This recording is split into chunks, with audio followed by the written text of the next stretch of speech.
Good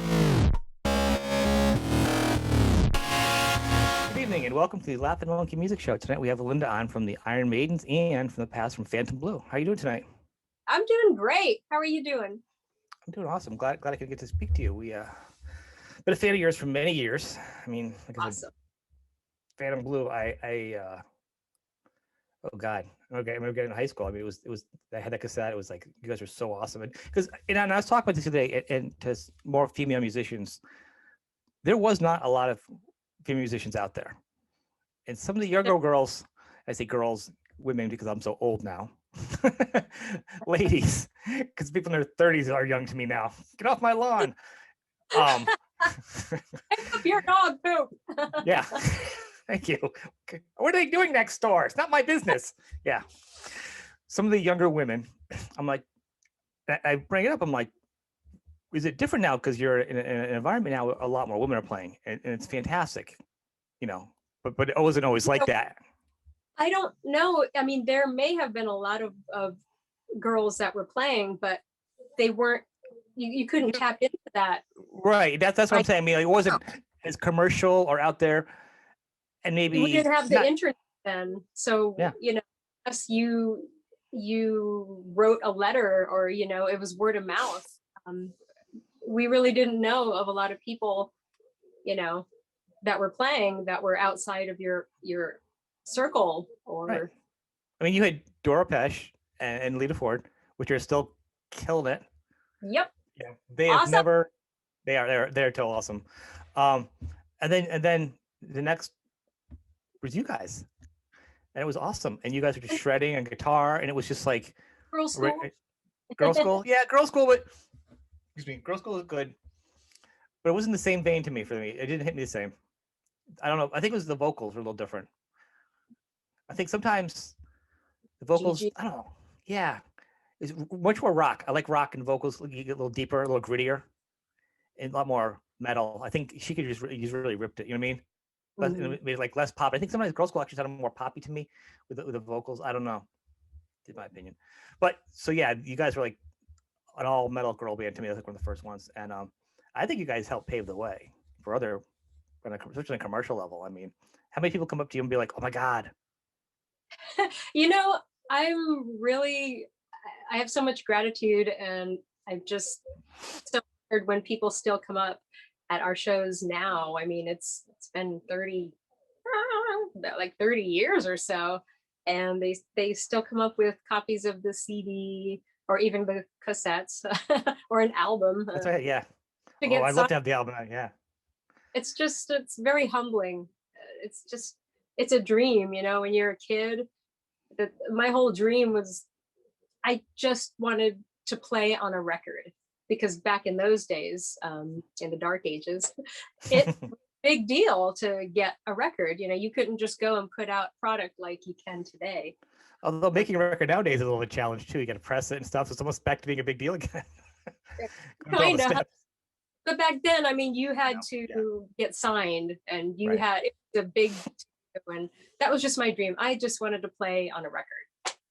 And so that's why when people still bring it to the shows now, it's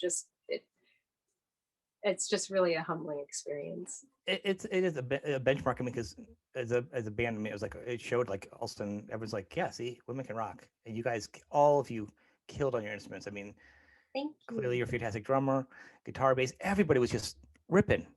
It was a solid unit, and I remember it was like Metal Edge, one of those metal magazines. I remember the ladies were on talking about just making it and stuff. I was like, oh my God, they're awesome. How did that happen? How did you guys get signed? Because it was such a male-dominated. It was. We have Racer X to thank for that. Really? We do, yeah. Nicole was taking lessons from Paul Gilbert, and Michelle Meldrum. Mm-hmm. He was taking lessons from Bruce Bouillet, and Kim was taking lessons from Judd Alderete, and I took a couple lessons from Scott Travis. But the two guitar, I mean, they were nuts. I mean, they went to every Racer X show that there was, and they were front row, and they sucked up that music so much that they wanted to put together a female Racer X-ish type of band. And, the guys knew what they were doing, what we were doing, and once in a while, they'd pop into a rehearsal studio, and we'd get all nervous because they would, at least Bruce would listen to what we were doing, and they said they'd put in a word with Mike Varney, and they just go ahead and Mike Varney said to send up a cassette.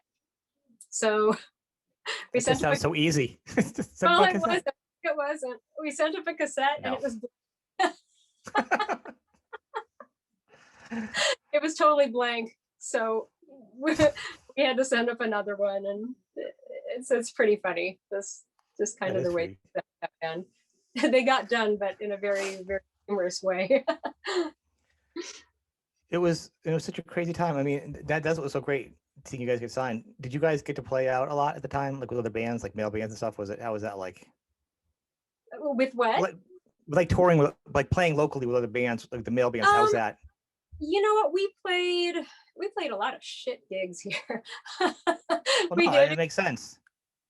We didn't have any management or whatever, and when people at the venues would see an all-girl band come in, and we were setting up and stuff, we really they didn't treat us with much dignity or respect or anything, or just like human beings. We were one of the other bands playing, but they would draw the curtains for the other bands, but not for us, and just the little things, until we got into, but that came later. Well, that's what I'm saying. I think there was like not a lot of bands were not doing that. So you guys going through that suffering, I think you guys helped show that other women can do it and open some eyes. I don't know why they had to be open to begin with. I don't know, but we did better shows when we with Shrapnel. They didn't do much as far as tour support or anything here. Mike Barney had the ad out in the Guitar Player magazine, a little square ad. Yep. And that really got our name out in the US. Over in Europe, we were on Roadrunner, and they did a lot. They absolutely did a lot. So they got us on MTV and all this stuff, and they brought us over, and we did like tours. The first tour was in a van, and the second time we actually got a real tour bus and all that stuff. So they really took care of us. It was different there than it was here. But who'd you guys get to tour with at all? When we were there, I mean, there were smaller clubs and that type of thing. So most of the time we were the headliners. That doesn't suck. That's pretty good, actually. Yeah, it was good. It was fun. It was a lot of fun. But I was talking to somebody today, and they're like, "Oh, I love Linda. I love the Iron Maidens. They know you. Like people know you from then and from the Iron Maidens. I mean, got quite a name for yourself in the music field. So I mean, it's worked. Whatever you did, really awesome. It's like when I was a kid, I would never ever have foreseen this. It's so it all just happened so fast. It's still kind of living a dream to me, because it's just, we got together and we sent the tape after just a few months of being together, and then we got signed in a month, and we did this and we did that, and all of a sudden we were on a tour, and there was blah, blah, blah, blah.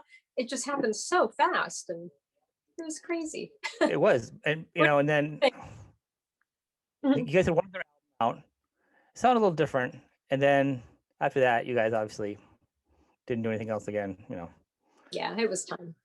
I don't think it was right to go on. It was no. It was very sad, very sad. What did you do after that? Like, obviously, it was a hard time for music. Did you kind of like put things aside and kind of say, well, maybe I need to take a break, or you know what I mean? Did you kind of like recoup, kind of? Towards the ending phase, all that, we were actually going to go and do some shows in the East Coast for the first time. And then 9/11 stuff happened and put a big kibosh on going to the East Coast. But in the meanwhile, we needed to find ourselves a new bass player. So we got solicited by this guy named Jonathan Layton, who was a guitar player in a Maiden tribute called Wrathchild that had a female bass player named Melanie and a female vocalist, Jen Warren. So they invited us to come down and see their show, and they were hoping someday maybe we can open for you guys, and Right. Come down and check us out. So we went down to check them out because why not? Let's go see a Maiden tribute. I'd never seen a tribute band before, and Maiden, why not? And they had a female bass player, right? Anyone that can play Steve Harris stuff could easily play the Phantom Blue stuff because it's more of a thing instead of that chugging, chugga. The trotting is like horses. It's like the big horses. Yeah, you know? Right. That's why I imagine when I hear them playing. And the tables got turned on us. Instead of us recruiting the bass player, they said that they were actually thinking of turning the whole project all female, and they were looking for a guitar player in the Adrian Smith position and a drummer. So I was there with Josephine, who was Phantom Blue's guitar player, who loves Adrian Smith at the time, and they asked us if we wanted to join, and we said, sure, why not? Let's do this. It sounds fun. And that was 20 years ago this year, if you can believe that. 20 years. Wow. I didn't know that. I thought originally the word was, I don't even know. I mean, not like you can fact check on the internet, that you were pretty much the start of, it was you who created it. I don't know where I'd heard that before. So of the Iron Maidens? Yeah, like really been the start of it. Yeah. I don't know where I heard that. The original it was Jen's idea. Well, yeah. I'm not saying you said it. I'm just saying just how stuff comes about. Yeah. I don't know where I heard that. I'm like, oh, why would I question that? It's not like it's a question. No. Just I was one of the founding members. That's all. That's awesome. Surviving founding member, but Wanda is a close second because she joined within a year. We'd done about a dozen shows, and then Melanie got invited to go play with another band in Finland or something, and so Wanda stepped on in, and she's been here too for about 19 of these. You guys have evolved. You guys are huge. Like, everyone knows you guys. I mean, you guys like tour as it's like you have like one of the biggest tribute bands out there too. It's kind of a weird thing, isn't it? I mean, it's like once again, it's like it's like being like a female from the band's cutting its, being early on being a female band, being the only one. Like once again, I mean, if you think about it, I mean, you guys are established. Like everyone's like, yeah, I love the Iron Maidens. Like it's like not like it's a tribute band, like it's you guys are just another band, and you guys are clearly talented enough where everyone's gotten your respect, and you guys did such a good job. You know what? I think people just love it because there's so many Maiden fans in the world. We chose a really good band to pay tribute to. But you also had to be on top of your game, though. If you sucked, they would have eaten you alive. Very true.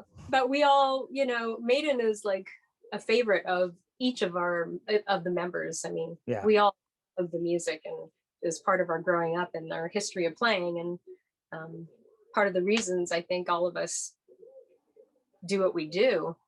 And now we had no idea that we'd be playing so much Maiden. Not complaining. I mean, if you're gonna play other music that's not your own, hey, Maiden is it, right?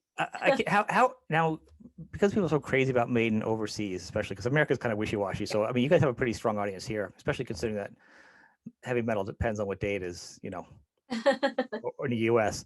But like Europe and like Brazil, have you gone over to like Brazil? We've been to parts of South America, and how crazy was that? Like the Beatles, I can't imagine. Like, it's just absolutely amazing. I mean, you always hear about it, and then when you finally get there, I'm getting chills just thinking about it. I mean, their hearts are right there. They are so into it. I've seen like videos of them, like how they like I'm like crying and stuff. Like I feel I have an anxiety attack. It would freak me out too much. The deepest level that you can admire music and love music. I mean, oh, it's just It must have been the craziest shows too. I know, right? I thought about that. I'm like, man, so you guys get to experience the whole Brazil thing, and Europe, of course. Europe loves metal, so I'm sure you got to do. Your dog sounds good. Cyrus, off the couch. Cyrus, off the couch. He's guarding our house. Good boy. Good boy. Stay right there. I was saying earlier, I was doing an interview one time, and my dog came up and licked my face. So it's all it's all par for the course when you have pets. Yeah. He's in here. I hope he doesn't knock the camera over. All right. You guys actually heard you guys just did a recording not long ago with Patrick and those guys too. You guys did that the single, the mixed single in That the power. video. Yeah, that was Yeah. good. So much That fun video. they did such a great job. It was, the concept of it was just, it was crazy. It's like, we're gonna do Power Slave, but we want you guys to do it also. But like, how are you gonna do that? Well, everyone's gonna play, so for the drummers, I went in, Shad, the drummer, who's absolutely amazing, by the way. Yeah. Went in, did drums, and they just kind of took bits of me, bits of him, put them together, and it was crazy how they did it. It was so creative. Patrick is really creative, and Heaven Below is a fantastic band. They are. Yeah. They are crazy. He is so good. Like, and the more people I talk to on the show, I come across his name so often. Like, how he was on this album, or he was to the vocals for this album. Like, he's done so much with other bands, like in the background. Like, you wouldn't believe, you would, but I'm saying, like, a lot of people. His voice is. Yeah. He's like a singer and a guitar player. Like, I was surprised. I'm like, and I talked to him like, you weren't even a singer in the first band you were in. And then, I'm like, you had a studio like right out of high school. I'm like, who does that? Like, who? You were like literally like a latchkey operation. They had everything done for like a record label just to grab them, like a studio, the song, everything. Like, it was just perfect. Yeah. That's Patrick. He's so good. Do you do any other side projects yourself besides Maidens now? I mean, I know Maidens kind of became evolved and thing, but do you do anything on the side? Like, I had a bunch of other cover tribute bands and whatnot, and did a couple recordings for friends. Like, I did some recording for Michelle's band Meldrum before she passed away. Mm-hmm. And a gal, Karina Alfia, Argentina. She plays so much like Steve Vai. So a couple side things. Now, mostly since we're in lockdown, just kind of spending time with my dogs, revisiting like things that I neglected with my hands, my technique, going back to like even rudimental studies and that kind of stuff. I'm in the middle of doing a couple of tracks for another writer that as soon as it's done, then I'll fill you in on. No, but not looking for any deep secrets. Just kind of curious if like you do the opposite way, because like a lot of bands do covers. Obviously you're in the best cover band.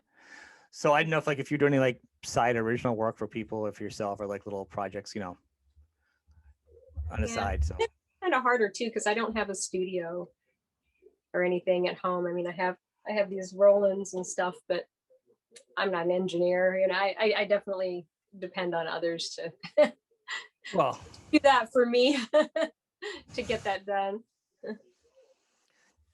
So when you started drumming, like, was it a musical family, or were you just something you just kind of gravitated to on your own?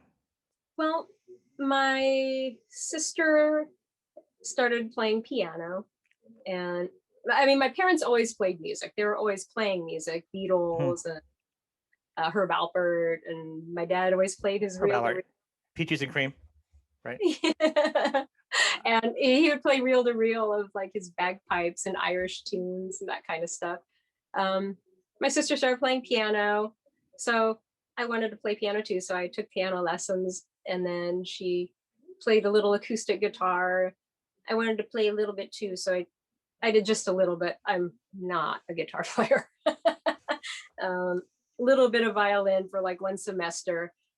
Just get your feet wet, things like that. My brother played guitar. He got electric guitar, and so I wanted to play along with him, because this is when we were in high school and stuff, and I wanted to play something. So I decided to either get a bass or drums, whichever I found first.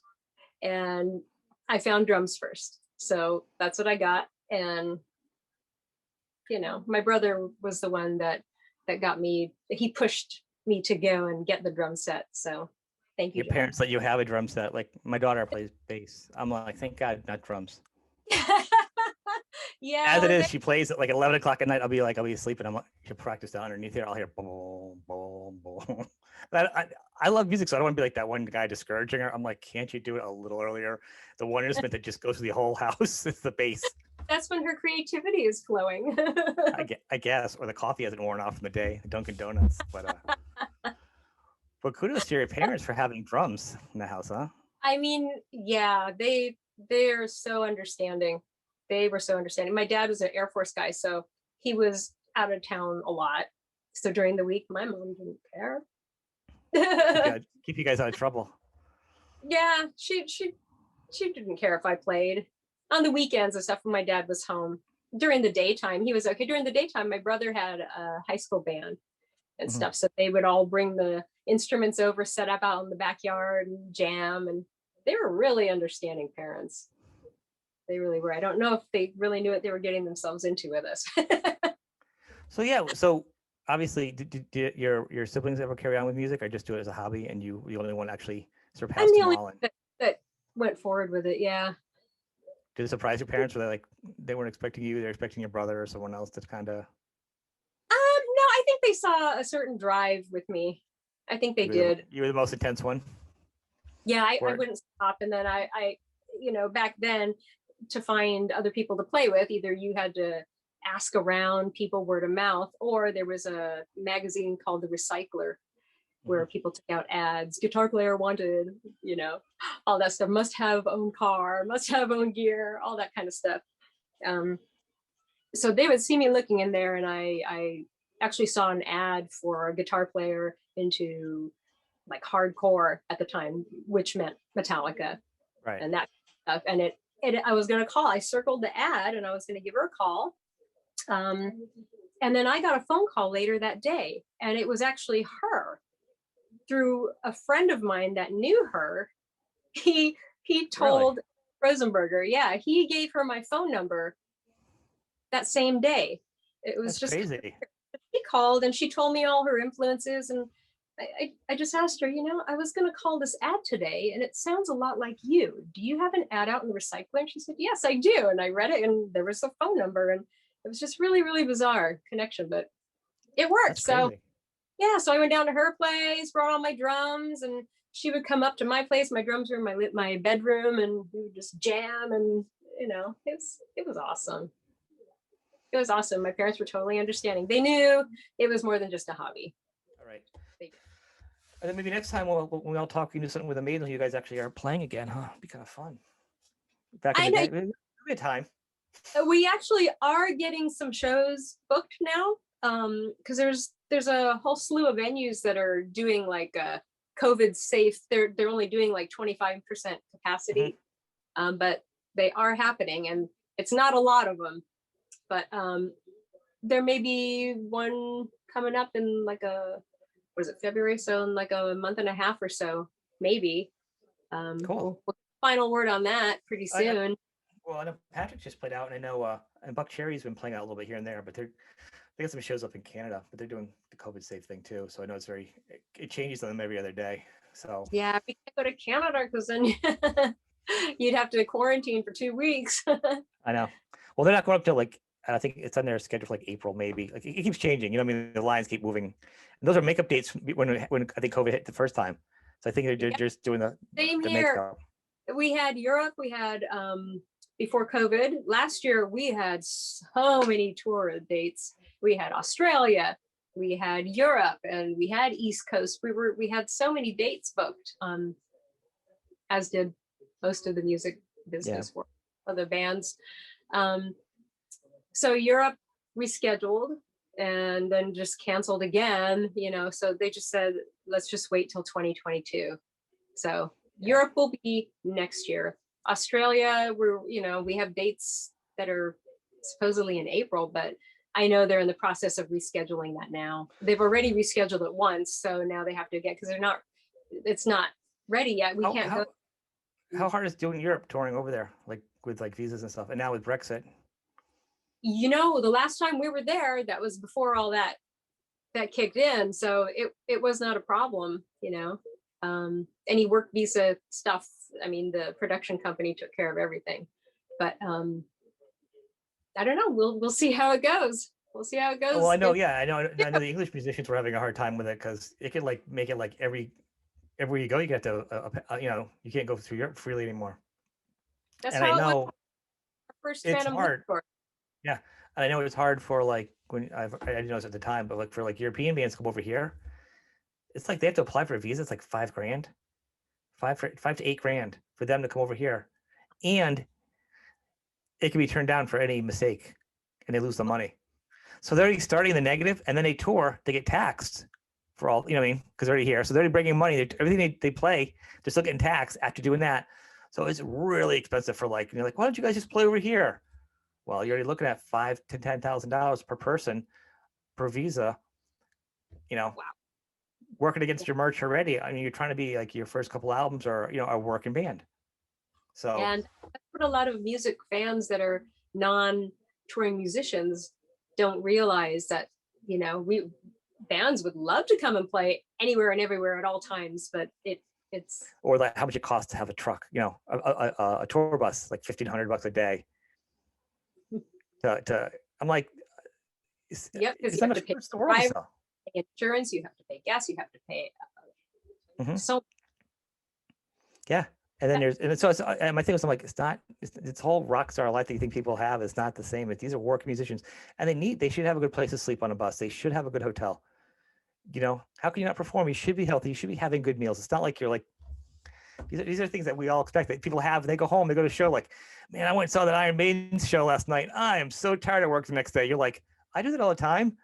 And to be good for the next show, I also don't get sleep because I'm also a grown up and I also have bills because I have to live somewhere. I don't just live in my drum set on a stage when the lights go down, you know. So trying to put that out there to the people, like yeah, you know, there's a little more to it, and you know, they're not on their bus eating caviar, and not, you know, this isn't like the make believe days of what MTV that really wasn't anyhow that people thought they were getting.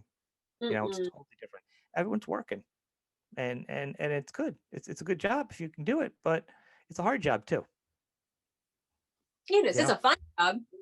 Right. But it's also hard. And I'm saying people need to see the balance of it. It's not, I don't like to use rock star. Usually people on the show are musicians to me. Could be a famous musician, musicians. You know, rock stars are throwing TVs and, you know, just mad money for no reason. Musicians are people that could play and, you know, work for a living, working musician. I am looking forward to you guys playing. I hope sometime eventually I'll be able to see you being on a different coast. It's not like you guys always play out anyhow in my area. Someday. I'll be able to see you. Someday. So you have a line of some merchandise coming out. I will put the links underneath to promote when we're ready. Yeah, it's gonna be little things that we haven't been selling before. You know, during COVID, you know, I guess I heard that we're gonna be required to wear masks for the rest of the year. So hey, we're gonna have some masks, some masks, some magnets, some socks. You know, maybe some little things like that, little knickknacks, that kind of stuff. So that's awesome. So people buy them, support them because they're not playing out. They need, you know, this is revenue. Support your bands, support people. This is, you know, what's important. And we all need masks and socks. You can wear them together. Well, I mean, there you go. I guess you could wear them together if you're a weirdo, but like you make them. You just gotta like make a whole outfit, like a pajama set too. So like this whole comfort Iron Maiden pajama jammies or something. Something that'd be kind of funny. This has been great, and hopefully when we talk next time, we can do something with the band, and we're promoting you guys because you guys will be on the road. You're gonna be going to Europe. You're gonna be doing something. You guys are gonna be so busy. Like, I don't know, Sean, I haven't got time because we're so busy playing out here. I want to thank you for being on the show, and thank you for kicking ass all these years and being like one of my first favorite female bands. So thank you. Dora and Lita were like solo performers, but like the first for me female band I was like totally into was you guys, and so thank you. That means a lot. So totally stoked to get to finally talk to you. So I want to thank you, and you have a good night. You too. Okay. You take care. Bye.